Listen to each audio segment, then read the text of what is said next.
Mes parents ont été mariés pendant 55 ans. Un matin, ma mère descendait préparer le petit déjeuner pour mon père lorsqu'elle a eu une crise cardiaque et elle s'est effondrée. Mon père l'a relevée tant bien que mal et l'a presque traînée dans la camionnette.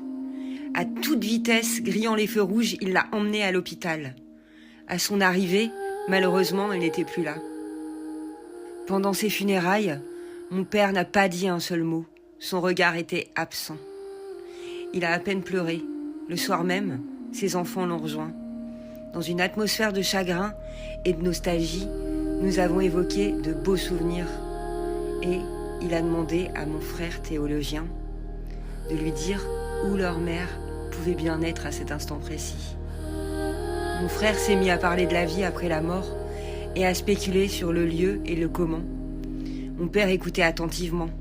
Soudain, il nous a demandé de l'accompagner au cimetière.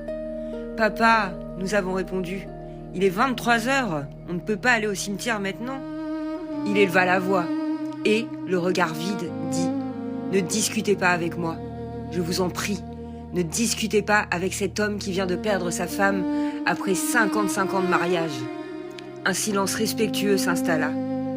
On a arrêté de discuter direct et on s'est rendu au cimetière. On est allé voir le gardien pour lui demander la permission. Et à la lumière d'une torche, on a atteint la tombe. Mon père la caressa, pria et raconta à tous ses enfants qui observaient la scène avec émotion.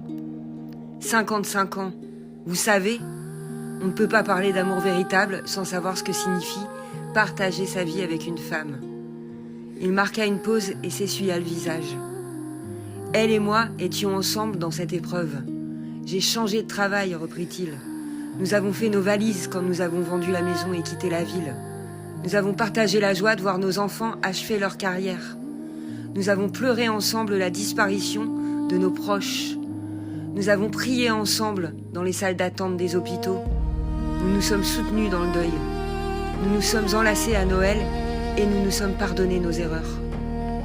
Mes enfants, elle est partie maintenant et j'en suis heureux. Savez-vous pourquoi ? Parce qu'elle est décédée avant moi. Elle n'a pas eu à endurer l'agonie et la douleur de m'enterrer, d'être laissée seule après ma mort. C'est moi qui devrais traverser cette épreuve et j'en remercie Dieu. Je l'aime tellement que je ne voulais pas qu'elle souffre. Quand mon père eut fini de parler, des larmes coulèrent sur les visages de mes frères. Nous l'avons serré dans nos bras et il nous a réconfortés. Tout va bien, on peut rentrer. La journée a été magnifique. Ce soir-là, j'ai compris ce qu'est le véritable amour.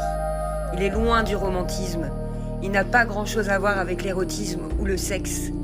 Mais il est plutôt lié au travail, à la complémentarité, à l'attention portée à l'autre et surtout à l'amour véritable que deux personnes sincèrement engagées se professent. Que la paix soit avec vous, dans l'amour et la lumière.